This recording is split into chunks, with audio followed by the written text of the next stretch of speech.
Bom, em primeiro lugar, eu me identifico bastante com jovens, porque eu sou jovem. Tem gente que não acredita, mas eu sou. Eu gostaria da gente estar bem perto, sabe, numa esfera redonda, trocar uns bate-papo, né? Mas o tempo não permite da gente ser mais dinâmico, né?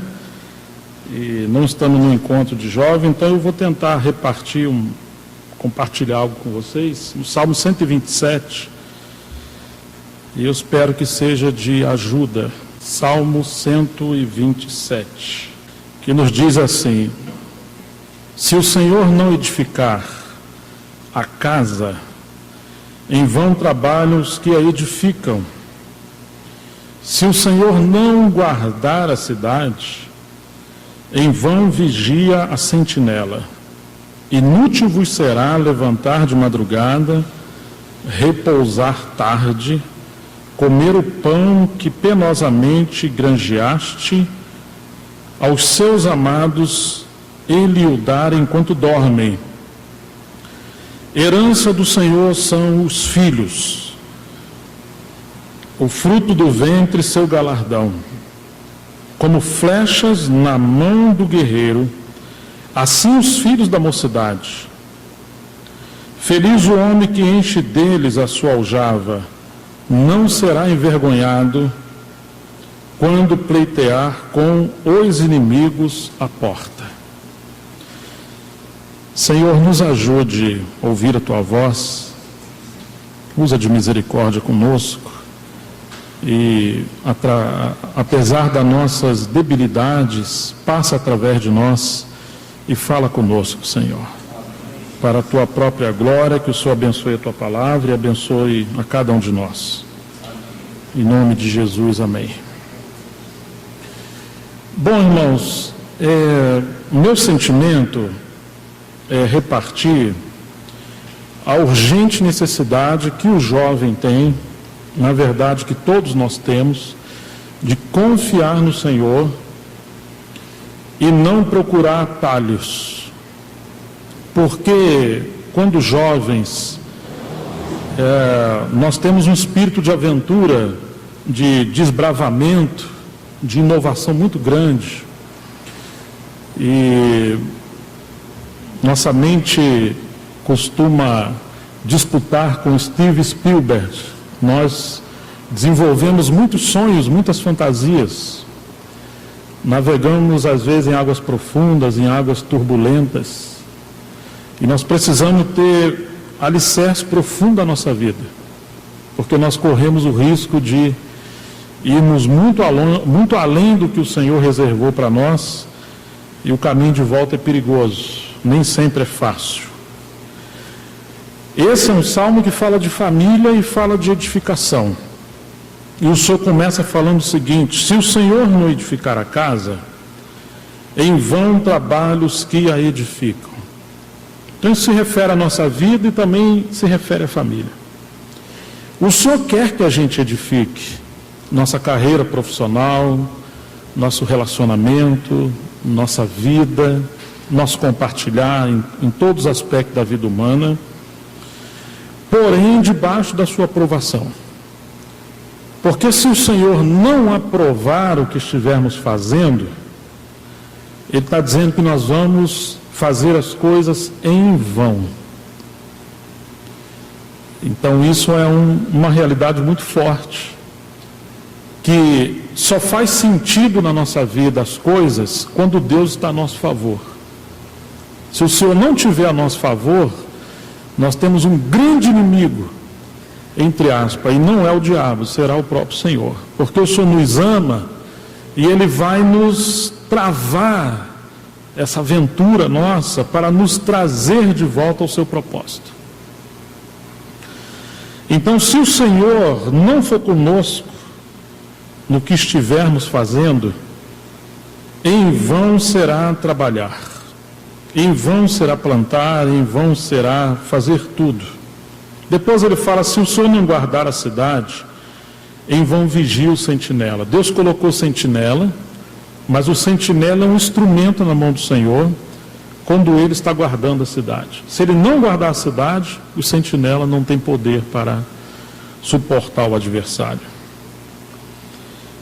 Inútil vos será levantar de madrugada, repousar à tarde, comer o pão que penosamente granjeaste. Mas aos seus santos, aqueles que se separam para ele, no lugar de querer fazer as coisas na própria força, aos seus santos, aos seus amados, ele o dá enquanto dormem. Claro que iremos estudar, iremos trabalhar, mas é o Senhor que prospera o nosso caminho. Irmãos, isso aqui é tão importante para nós. Eu me lembro, já que estamos entre jovens, que eu tive 2 situações de noivado na minha vida. De namoro e noivado antes de casar com a Miriam. Uma, eu era noivo de uma moça que era considerada a mais bonita da cidade. Entre nós lá, os irmãos. Eu era vaidoso igual um pavão, né? Menina morena.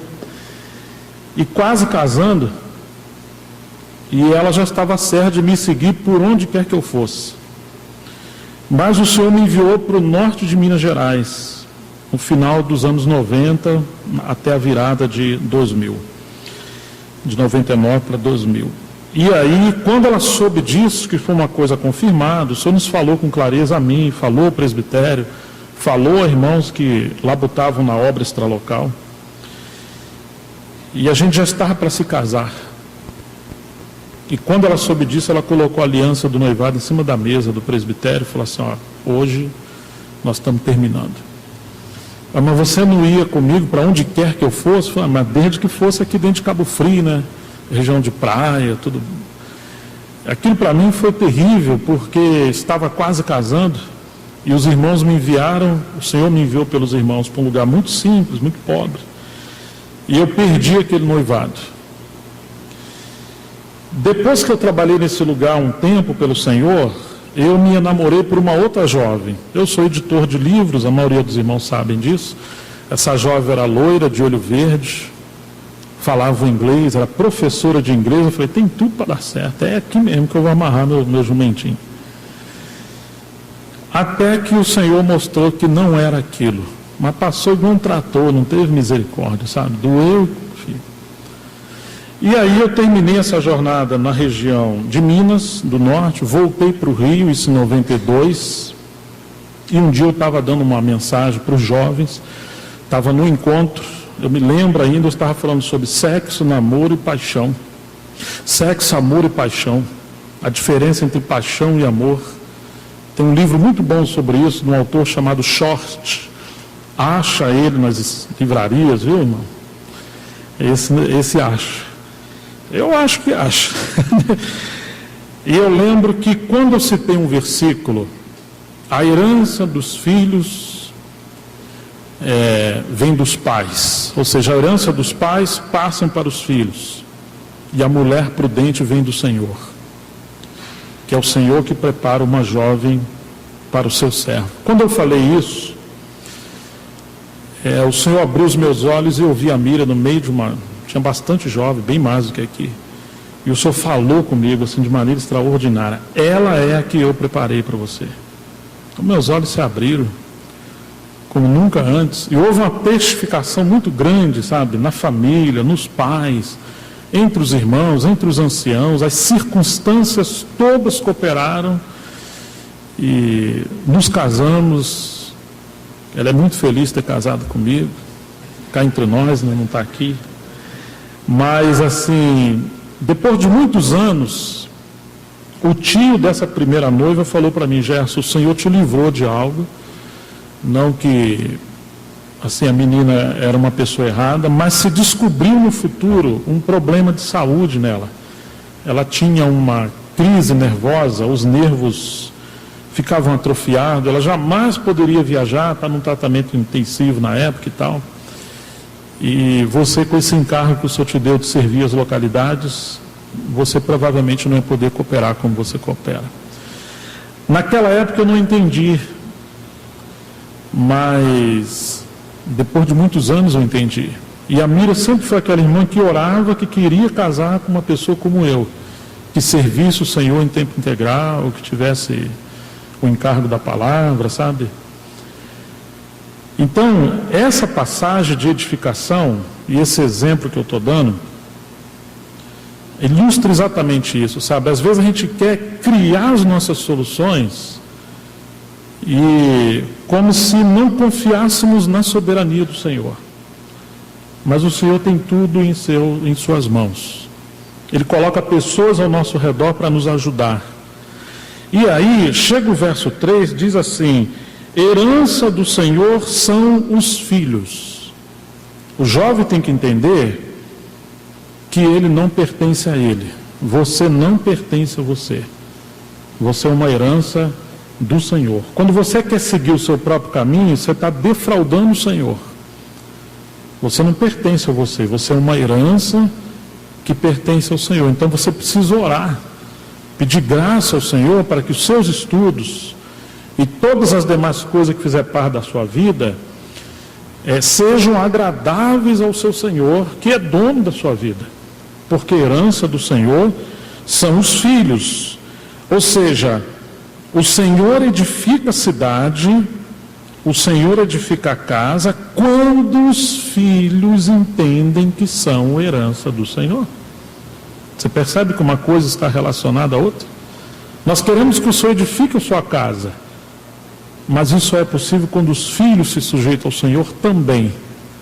Porque uma casa dividida contra si mesmo, ela não pode subsistir, ela não pode permanecer firme. O fruto do ventre é o seu galardão. E o verso 4 diz: como flecha na mão do guerreiro, assim os filhos da mocidade. O Senhor quer nos pegar pelas mãos, porque o jovem tem força, muita força, mas ele precisa ser canalizado. O seu potencial precisa ser canalizado. Irmãos, isso é possível se a gente se submeter ao Senhor e nos submeter aos pais, nos submeter às circunstâncias e às pessoas que Deus colocou sobre nós. Uma flecha não envia a si mesmo. E uma flecha ela precisa ser bem lapidada. Nós só poderemos ser úteis nas mãos do Senhor se Ele lapidar a nossa vida. E ele fala assim que feliz é o homem, como flecha nas mãos do Senhor, assim os filhos da mocidade. Feliz o homem que enche deles, ou de filhos, ou de flechas, a sua aljava. Não será envergonhado quando pleitear com os inimigos à porta. Há muitos inimigos, os ateus, os céticos, os satanistas, essa sociedade corrompida, depravada, sem valores morais. E o Senhor quer usar os jovens como flecha nas suas mãos e como uma honra para os seus pais, para eles serem instrumentos diante dessa sociedade. Mas se a gente sai da aljava do Senhor, a aljava é esse lugar onde o Senhor nos coloca junto com outras flechas, ou com outros jovens, no lugar de sermos usados pelo Senhor, nós iremos envergonhar o Senhor, porque iremos nos corromper. Fatalmente iremos nos alinhar a esses valores deturpados da sociedade. Percebe a inversão de valores? Então nós precisamos entender como jovens, que temos uma missão, e essa missão é sermos como flechas nas mãos do Senhor. Uma flecha não se envia, ela não anda por ela mesma, ela precisa ser lançada. Aí vem uma grande responsabilidade para os pais. Você não pode pegar um pedaço de pau sem forma e jogar dentro da sua aljava, ele nem cabe ali. Quando você botar na flecha, ele não vai para lugar nenhum.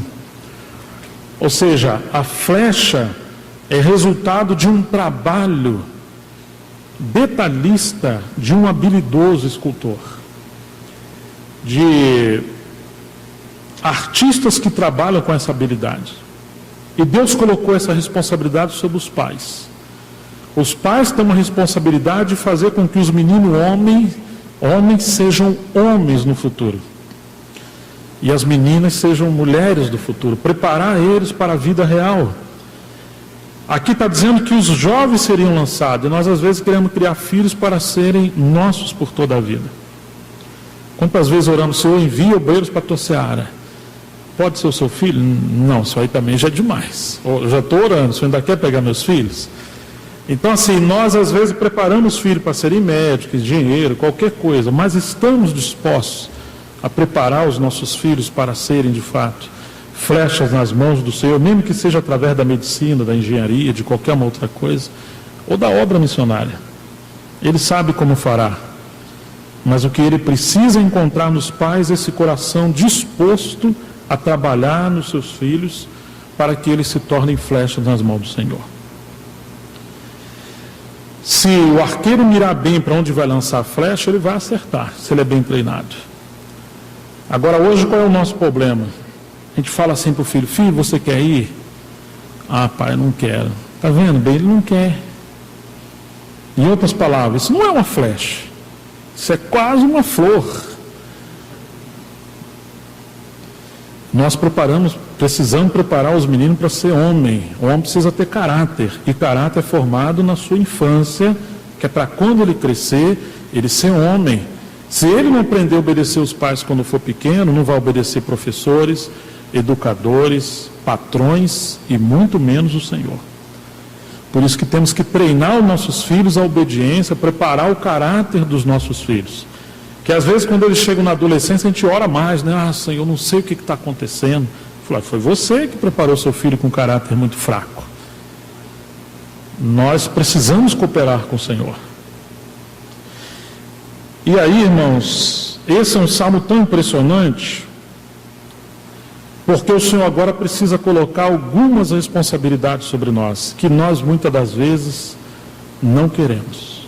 Mas ele aqui falou que aquele que encher a sua aljava de filhos não vai ser envergonhado. Hoje a sociedade fala, você não deve ter mais de 2. A China pede para você não ter 2. E tem lugares na Europa que pedem para você não ter nenhum. Ainda que os muçulmanos querem ter 10, né? Você sabe que o movimento islâmico é a religião mais forte que tem no mundo, está crescendo e está havendo um terrorismo religioso, está havendo guerra no Iraque e outros lugares. Criança com 7 anos já são missionários do Islã e eles são bombas, crianças bombas já, são treinados para morrer. E eles vivem uma mentira como se fosse verdade. E a gente tem uma verdade e vive como se fosse uma mentira, porque nós não levamos muito a sério o Evangelho. Precisamos criar os nossos filhos para Deus. E precisamos treinar os nossos jovens para Deus. Precisamos ter bastante diálogo, relacionamentos entre nós, ter um coração muito aberto para compartilhar tudo. Sem exceção. Porque o mundo não nos poupa de tudo. Então, irmãos, tem uma passagem no livro de Jeremias, vamos lá comigo, Lamentações de Jeremias, capítulo 3, que nos diz assim, verso 22, Lamentações de Jeremias. As misericórdias do Senhor são a causa de não sermos consumidos. Tem Salmos, depois você vai indo para frente, depois tem Provérbios, e vai seguindo adiante, você vai chegar em Jeremias, depois tem Lamentações. Todo mundo achou, né? As misericórdias do Senhor são a causa de não sermos consumidos, porque as suas misericórdias não têm fim. Que bom! Como o Senhor é misericordioso. Renovam-se a cada manhã. Grande é a tua fidelidade. Todos nós cremos nisso? Amém? Que a misericórdia do Senhor não tem fim, grande é a sua fidelidade. Então, ok. A minha porção é o Senhor, diz a minha alma. Portanto, esperarei nele. Quando o Senhor é a nossa porção, nós esperaremos nele. Bom é o Senhor para os que esperam por ele, para a alma que o busca. Bom é aguardar a salvação do Senhor, e isso em silêncio. Não seja rebelde, não seja alguém que force a barra com as pessoas. E aí o Senhor vai falar no verso 27. Bom é para o homem suportar o jugo na sua mocidade. Assente-se solitário e fique em silêncio. Porquanto esse jugo Deus pôs sobre ele, o jovem. Ponha a boca no pó, talvez ainda haja esperança.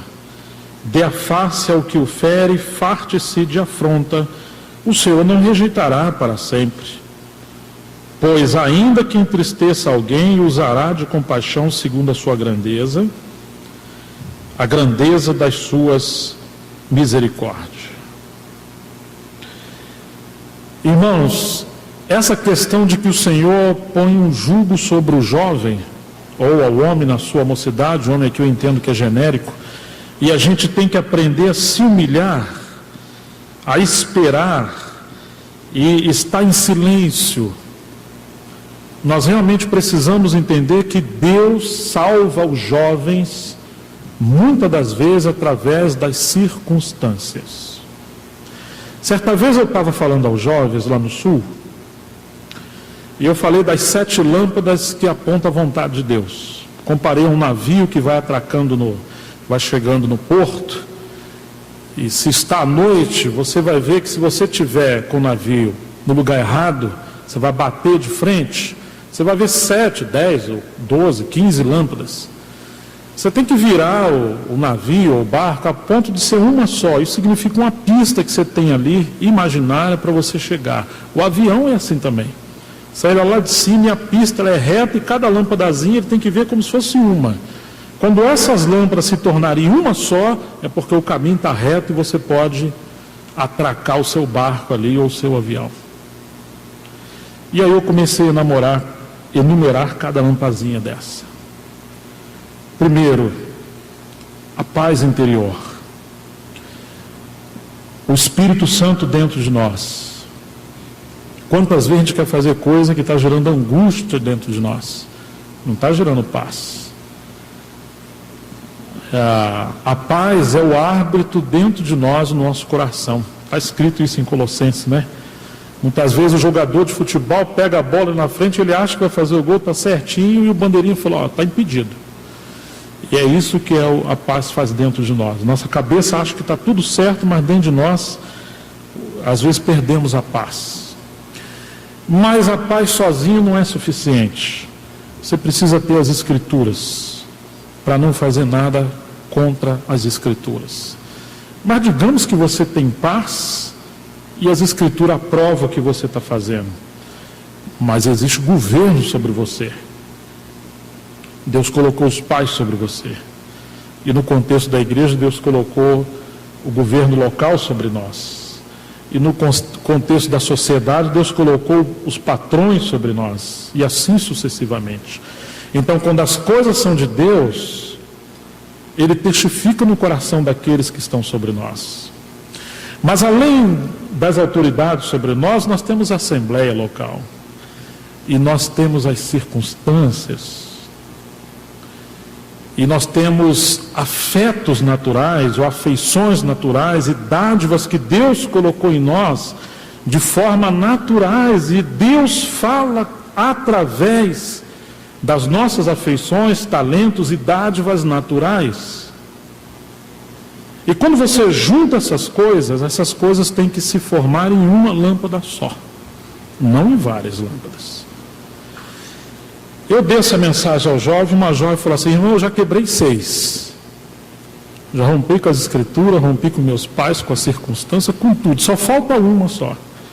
Ela estava quase casando e estava tudo errado. E vários jovens falaram isso.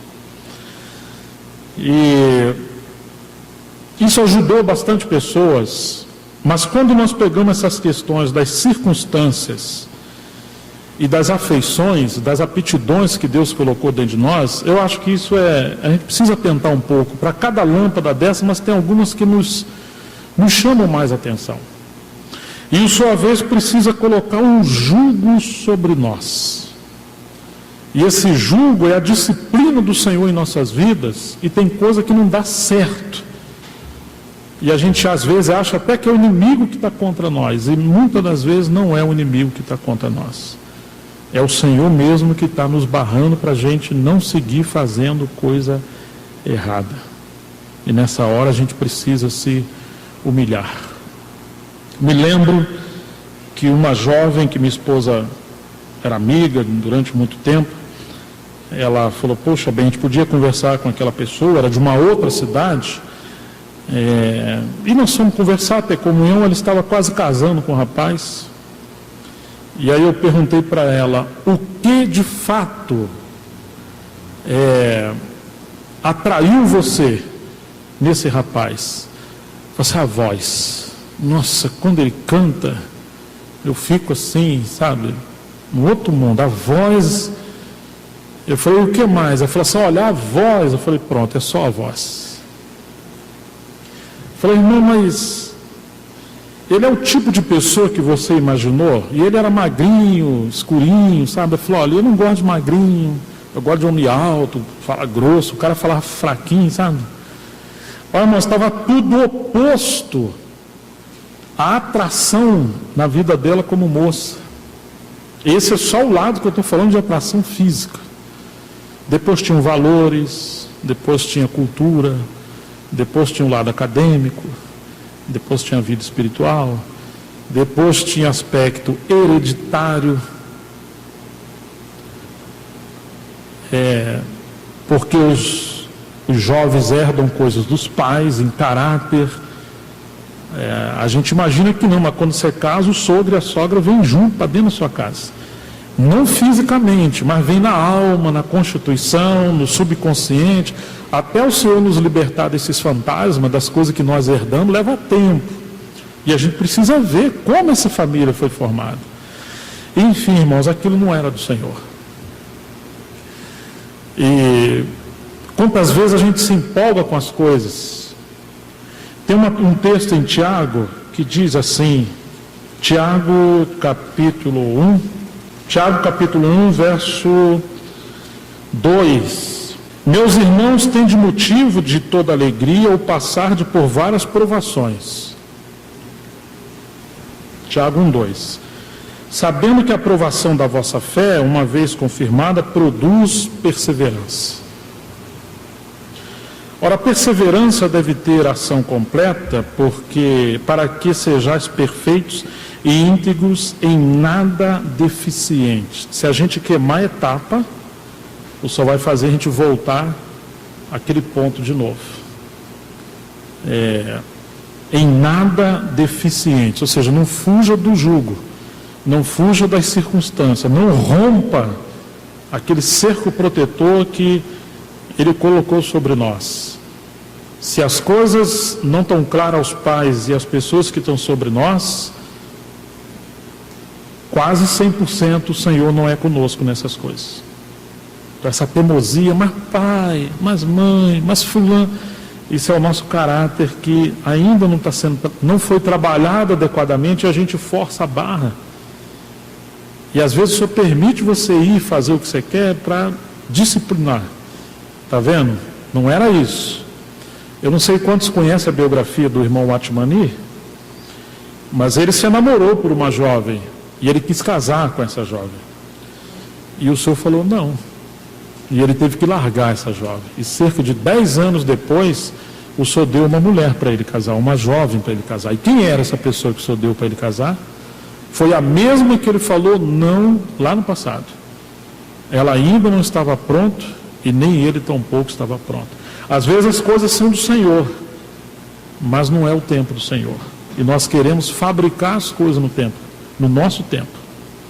Outra vez o Watmani quis ir fazer uma determinada obra em tal lugar. Ele era jovem. O Senhor colocou isso no coração dele. Falou, se o Senhor mandou, o Senhor colocou, eu vou. Quando ele ia, aí os pais falaram, não vai. Nós não abençoamos você nisso aí. Aí ele foi diante do Senhor. E aí, Senhor, o Senhor mandou, eu vou romper. Falou assim, não, obedece teus pais. Ensinando sobre a questão de governo, de liderança. Honra o teu pai e tua mãe, que é o primeiro mandamento com promessa, para que tudo te vá bem sobre a terra, na sua vida, e possa viver longos dias. Muitas vezes as coisas não vão bem para nós, ainda que a gente está fazendo tudo certo, por acaso, porque nós quebramos um princípio. E aqui fala que nós não podemos faltar em coisa alguma. Verso 5, se porém algum de vós necessita de sabedoria, ou seja, eu não estou entendendo por que as coisas não estão fluindo, o que a Bíblia manda a gente fazer? Peça a Deus, que a todos dá liberalmente, e nada lhes será, e nada lhes impropera, e ser-lhe-á concedida. Peça, porém, com fé, em nada duvidando, pois o que duvida é semelhante à onda do mar, impelida e agitada pelo vento.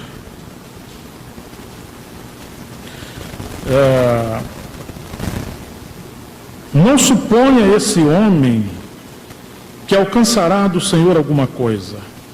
Homem de ânimo dobre, ou de coração duplo, inconstante é em todos os seus caminhos. Ó, irmão, você está vendo aqui? Ele está dizendo que uma pessoa que tem um coração inconstante, uma pessoa que não persevera, uma pessoa que não é determinada, uma pessoa que não foi trabalhada como uma flecha pontiaguda, ela é inconstante em todos os seus caminhos. Ela sai numa direção e lá na frente ela vira para outra. Ela começa um projeto e não termina. Ela começa um estudo e não termina. Ela quer uma coisa hoje, amanhã ela quer outra. E isso é um problema de caráter. O Senhor está dizendo, não pensa tal homem que vai receber alguma coisa do Senhor. Não pode pular etapa. Você não pode criar um atalho para aquilo que o Senhor colocou no seu caminho, na sua vida, na vida de cada um de nós. Realmente deveremos orar, Senhor, qual é a tua vontade? Em qualquer área da nossa vida. Custa muito caro um erro, irmãos. E como a gente precisa depender do Senhor. Não vale a pena. Se a gente tem falta de sabedoria, não está entendendo, ele está dizendo para a gente pedir sabedoria, que a todos ele dá. Mas, verso 6, peça porém com fé em nada duvidando, pois o que duvida é semelhante à onda do mar impelida e agitada pelo vento. Ela vai e volta. Vai e volta. Não suponha esse homem que alcançará do Senhor alguma coisa. Irmãos, esse é um problema hoje da juventude, esse é um problema, eu posso dizer que da sociedade moderna. A tecnologia, a globalização, a facilidade que a internet trouxe para nós, ela tem criado um nível de superficialidade na nossa vida, porque a gente tem acesso a muita informação, como disse Augusto Cury, uma criança de 5 a 7 anos tem mais informação que o imperador Nero. Mas ao mesmo tempo ele não sabe nada, porque não foi aquela disciplina formada em algo que teve começo, meio e fim. É como um vento que chega rápido e vai embora rápido. E nós gastamos muito tempo em coisas que não produzem nada na vida da gente.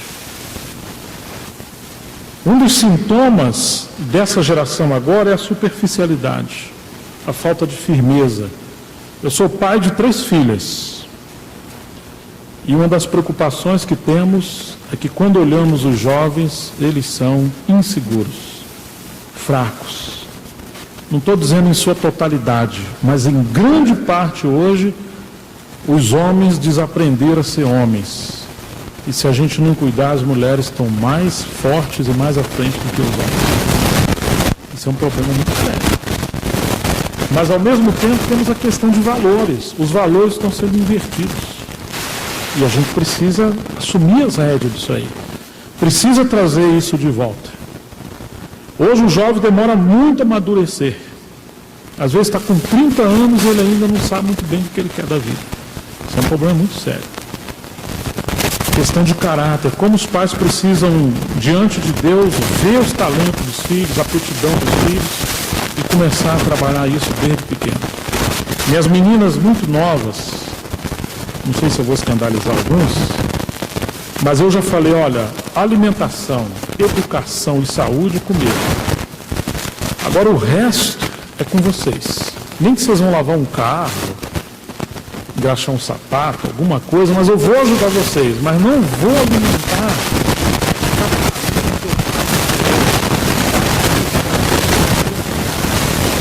Para suprir a necessidade. Não é necessidade. Ele projeta no subconsciente dos jovens uma necessidade que não existe. Você tem que ter, saiu uma nova marca, saiu uma onda nova, um celular novo. E a gente começou a plantar valores nas meninas. Eu me lembro que uma vez eu sentei com elas, muito novas. Eu falei, vamos pegar um papel, nós vamos criar aqui. Cada uma de vocês vai colocar aqui, ó, coisa que a gente gasta aqui em casa. Começando isso. Não sei. Eu falei, não. Para tomar banho, quem que tem que ter água? Eu falei, então põe água. A água. O que mais tem que ter? Chuveiro quente, vem de energia, então põe energia. Come, então põe comida. Vai na farmácia, e assim foi, uma lista ficou enorme. Falei, agora na segunda coluna, coloca quanto você acha que custa isso aqui. Uma tinha acho que 13, a outra 14, a outra 15, era por aí. E aí fomos colocando. Falei, agora vamos ver os custos reais disso aqui. Ó, a energia custa tanto. Hã? Falei, pois é, isso aqui custa tanto. Isso aqui custa tanto, isso aqui tanto. Agora vamos somar isso aqui. E eu não pus a mão. Quando elas somaram, eu falei, filhas, quanto que deu? Deu tanto. Eu falei, divide isso por um salário mínimo. Quanto salário deu? Tá dando tanto. Eu falei, tem chefe de família que vive com salário lá no norte, no nordeste. Agora vamos falar, vamos analisar a nossa vida, vamos começar a tentar tirar aqui o que é superficial, ou o que é supérfluo. E aí começamos a tirar. E aí falamos um pouco de economia, de poupança, de investimento, de querer de ensinar a plantar para você colher no futuro. Jovem. Então, irmãos, nós educamos nossos filhos assim. Hoje nós temos 3 filhos, 18, vai fazer 18, 19 e 20. Não porque eu sou um coronel, mas minhas meninas nunca namoraram. Eu não impus, não controlei, não fiz nada, eu só plantei valores. Mas elas falam, pai, nós não queremos namorar. Nós já entendemos o que é abrasamento e o que é casamento. Não queremos estar apertando. Se você juntar palha e fogo, vai pegar fogo. Então é melhor você ter uma boa constituição de Deus, uma boa constituição de valor, que quando você encontrar alguém que o Senhor providenciou, eu não estou querendo dizer que eles não vão conversar, não vão se namorar, não estou falando isso. Mas são coisas na verdade, então você vai dar um tiro certo. E depois que uma jovem abriu seu coração, sua emoção por alguém, eu me apaixonado. Ele não tem nenhum terreno, não estudou, não tem um temor. Nando pediu oração, né, Nando? Você trabalha em quê, Nando? Ele falou assim, eu limpo defunto. Eu acho que foi mais ou menos assim, ele. Estava eu e o Rogério. Eu falei, você quer que eu ore para Deus matar a pessoa, para você ganhar dinheiro? Foi engraçado. Mas eu vi nele um rapaz ali que trabalhava, aquilo ganhou meu coração, sabe? Um moço dedicado, né? E nós passamos a orar não para Deus matar as pessoas, mas para Deus prosperar ele, e deu certo, né? Mas sabe, irmãos, às vezes as coisas estão soltas demais. Até falei, a moça já sabe que você é defunto? Eu falei, não fala isso. Eu falei, deixa quieto. Mas não é que a gente amou ele demais, né? Mas, irmãos, as coisas precisam ser levadas seriamente, sabe? Um jovem de coração inconstante, como é que o Senhor vai entregar a responsabilidade? Como é que ele vai dar um novo salto? Como é que ele vai ser premiado? Como é que o estudo vai dar certo? Como é que a carreira profissional vai dar certo? Minha menina do meio terminou o curso técnico com 16 anos. Ela ia para a escola estudar, no horário de almoço ela não vinha em casa almoçar, às vezes levar marmita, vai ser peão de obra, uma menina. E à tarde ela estudava de novo. 16 anos ela terminou, hoje ela tem 19, estava com 18. Ela trabalha na editora, ela que assume toda a parte de internet e um pouco da tecnologia lá pequena que tem, tudo é com ela.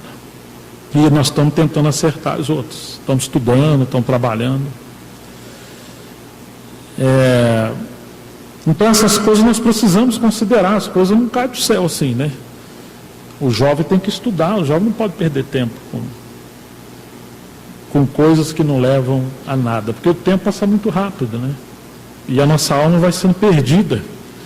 Então esse Salmo 127, se o Senhor estiver a favor do que nós fizermos, irmão, todas as coisas vão dar certo. Mesmo que você vai trabalhar, você vai suar, você vai estudar, é claro que você vai fazer isso. Mas o Senhor quer usar a família, os pais, os amigos, para preparar as crianças e os jovens para serem flecha nas mãos do Senhor. E para isso acontecer tem que ter disciplina. E aí vem Jeremias que nós lemos, especialmente o 3:27. Temos que aprender a suportar o jugo, não fuja da disciplina. Não comece uma coisa e para no meio do caminho. Mesmo que você entenda que não tem que estudar aquilo, mas você começou, termina. Passa rápido. Porque às vezes se você não termina, depois você não faz outra coisa, começa a fazer, vai parar de novo, aquilo não vai redundar em nada. É muito difícil a pessoa começar uma coisa e não terminar. Ela perde o respeito muitas das vezes. É uma pessoa oscilante. Eu não coloco isso como lei. Pode ser que no meio de uma faculdade você descubra de fato que não era aquilo, você se arrepende e faça uma outra. Mas termine essa outra. E comece a trabalhar. E no futuro você faz uma outra coisa, uma pós, ou descobre um talento. Se você não tem certeza do que você vai fazer, tudo que vier às suas mãos para fazer, qual que é o conselho que a Bíblia nos dá? Faça de todas as suas forças. Faça com todas as suas forças. E eu vou terminar aqui. Você se lembra de Jesus?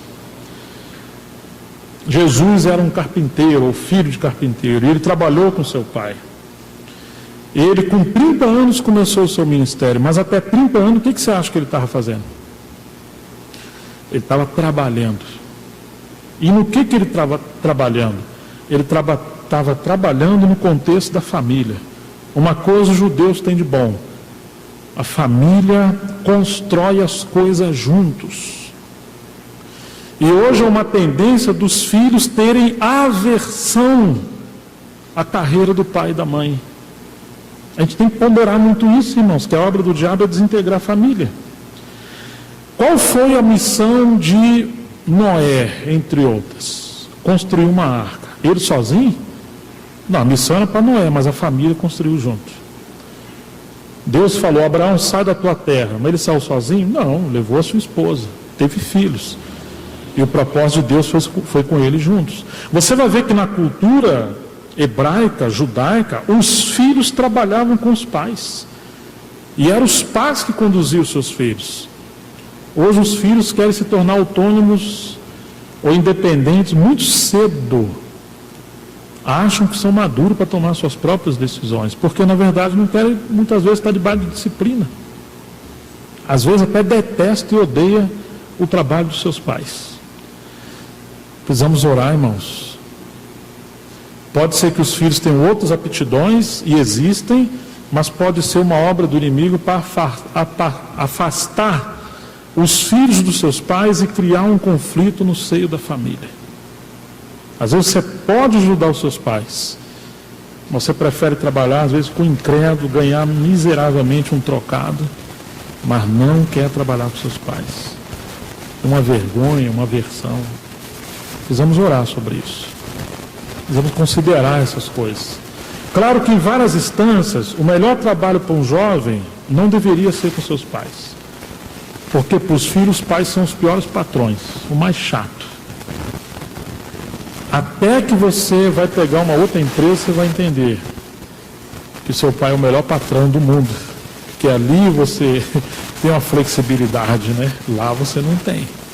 Mas se o primeiro trabalho de um filho é com os pais, irmãos do céu, Que conflito que é isso, até você valorizar as coisas. Mas eu queria concluir dizendo isso, sabe? Nós vivemos um tempo de superficialidade.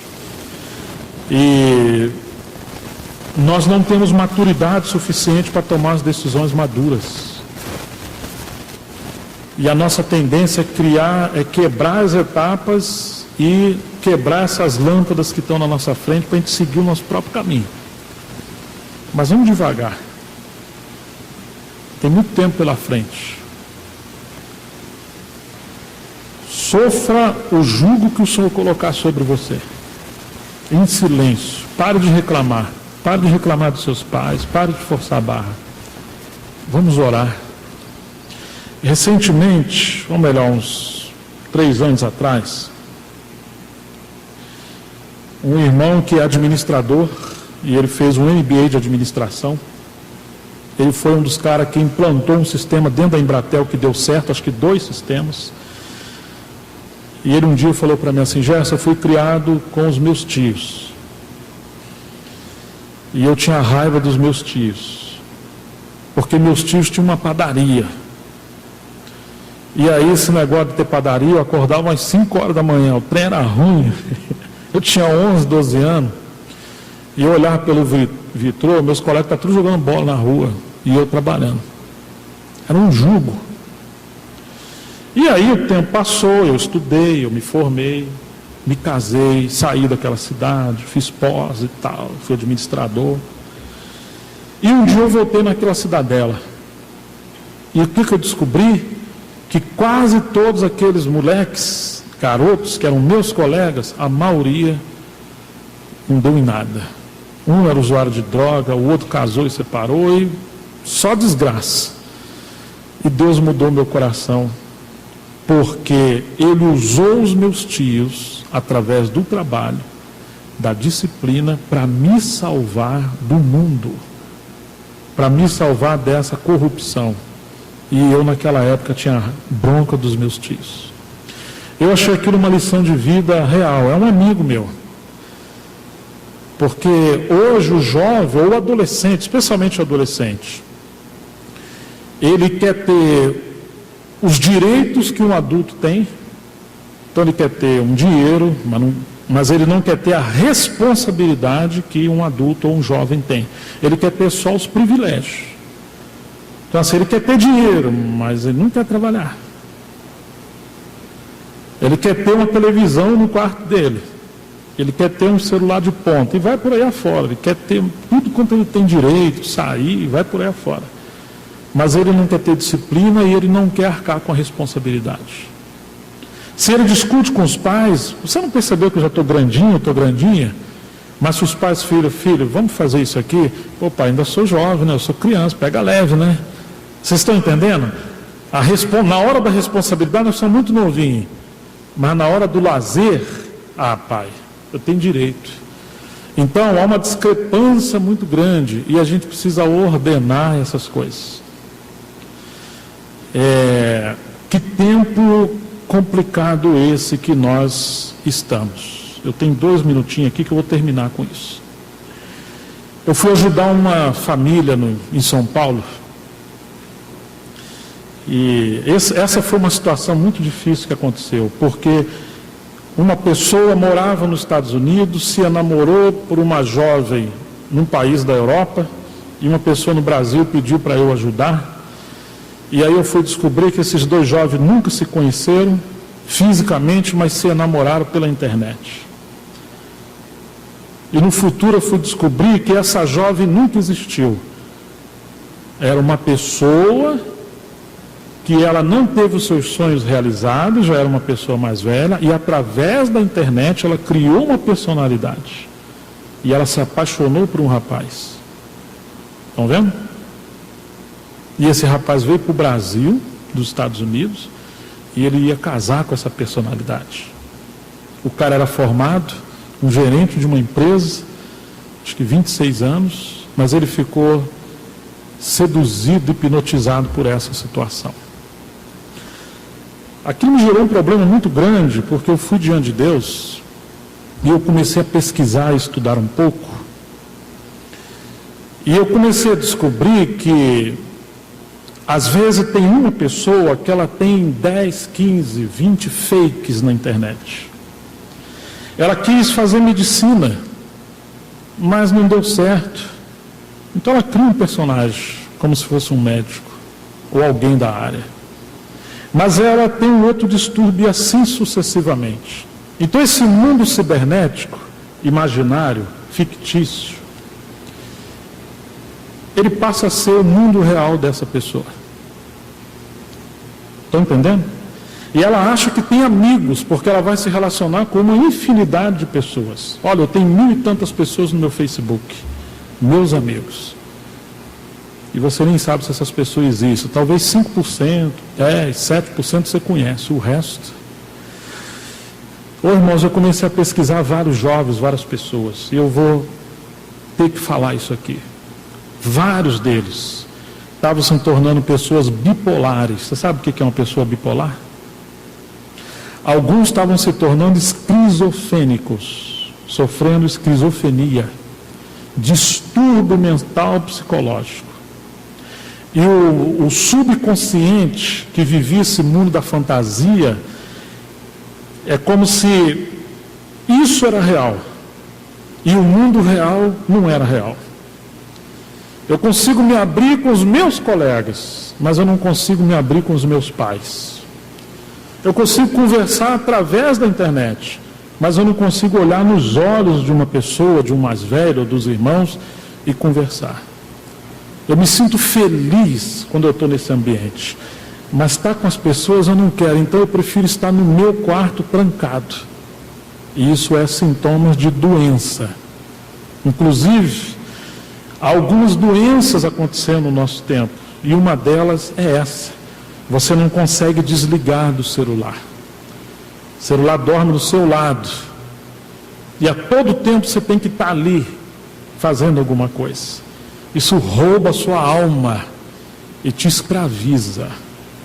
Chegou a um ponto que os jovens estão se comunicando com outras pessoas através da internet, dormindo. E no outro dia que eles descobrem que eles estão mandando mensagem uns para os outros. É um comércio de almas. Irmãos, esse é um tempo que nós estamos vivendo. Nunca teve um índice de depressão, de esquizofrenia, de bipolaridade como no tempo que nós estamos vivendo. O que era comum aos velhos, as doenças dos velhos estão se tornando doenças de jovens. Conheço meninas, às vezes com 14 anos, sofrendo de depressão. 14 anos. Indo já para psicólogos, etc. Filhos de irmãos.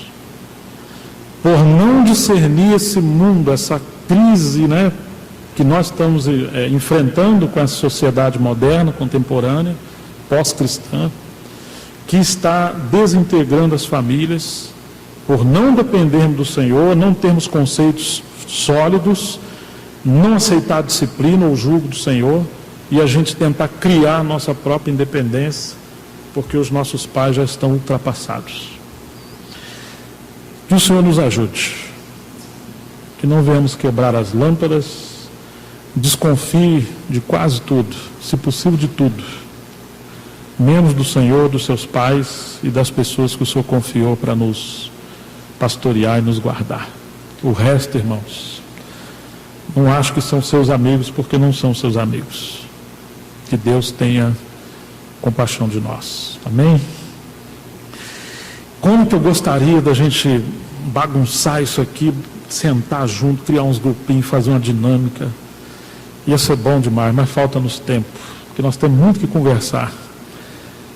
Mas que o Espírito Santo continue a falar com vocês. Vamos orar. Deixar que vocês orem, especialmente os jovens, aquilo que o Senhor tocou no seu coração, vamos orar ao Senhor, Amém. Obrigado, queridos.